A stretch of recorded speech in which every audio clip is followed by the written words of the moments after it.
अस्सलामुअलैकुम। आज हम आपको बोर्ड ऑफ सेकेंडरी एजुकेशन की एग्ज़ामिनेशन में यूज़ होने वाली आंसर शीट का फर्स्ट पेज फिल करना सिखाएंगे।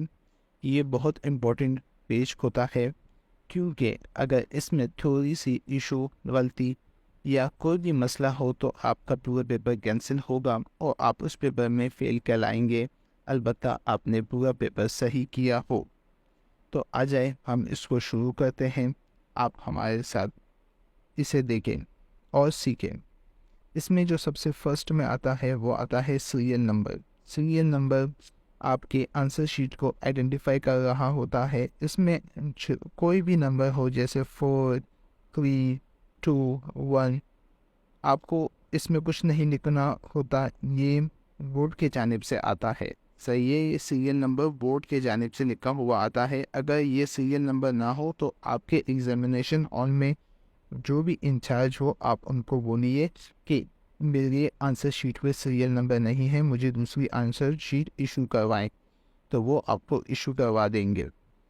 दूसरे नंबर पे आता है वो नंबर आपके एडमिट कार्ड में लिखा हुआ होता है। ये बहुत ही इम्पोर्टेंट होता है आपको और दूसरे बच्चों के पेपर को आइडेंटिफाई करने में, क्योंकि बोर्ड की जो आंसर शीट होती है इसमें आप कहीं भी अपना नाम नहीं लिख सकते। अगर आपने लिखा तो आपका पेपर कैंसिल होने के चांसेस हैं।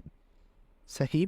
इसके बाद आता है medium of answer. Medium of answer वो होता है कि आप इस पर्चे को किस ज़बान में लिखेंगे।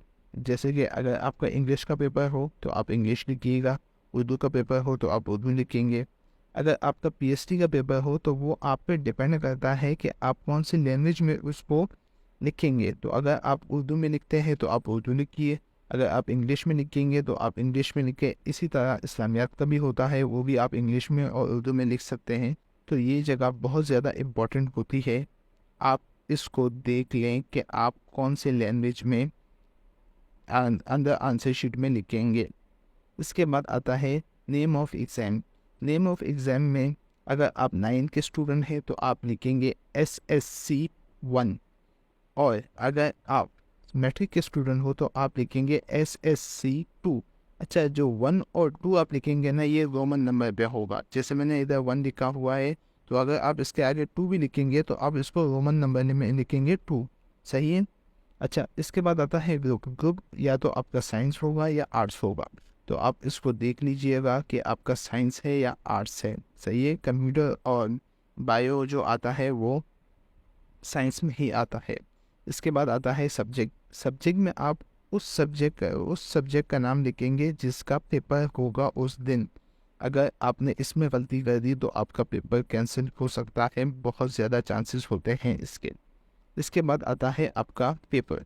पेपर में आप अगर 9 के स्टूडेंट है तो आप रोमन नंबर में 1 लिखेंगे, अगर आप मैट्रिक के स्टूडेंट है तो आप रोमन नंबर में 2 लिखेंगे।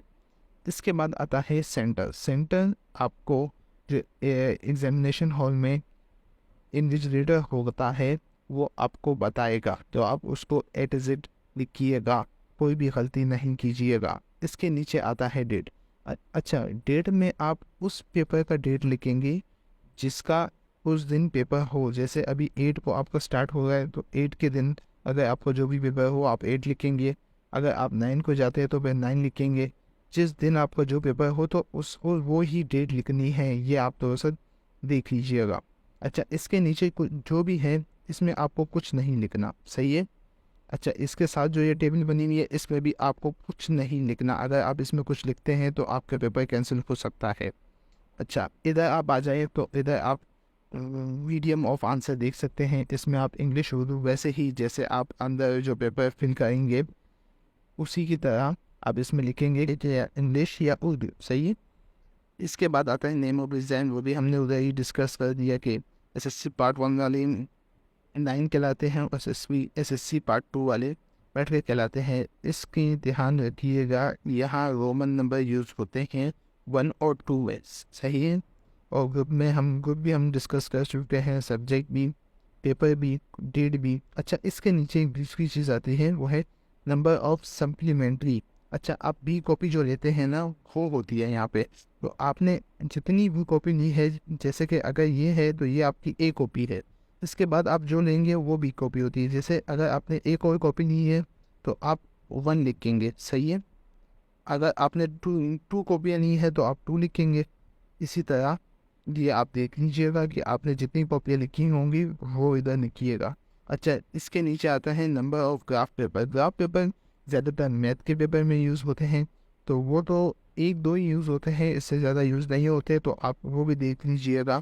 अगर आप इनमें यूज़ किया है तो आप इधर लाजमी लिखिएगा। अगर आप नहीं लिखेंगे तो आपके जो ग्राफ में नंबर हैं वो कम ज़्यादा हो सकते हैं। इसको आप थोड़ा सा देख लीजिएगा कि अगर आपने एक लिया तो आप एक लाजमी लिखिएगा। वीडियो देखने के लिए थैंक यू, और प्लीज़ हमारे पेज को फॉलो कीजिए।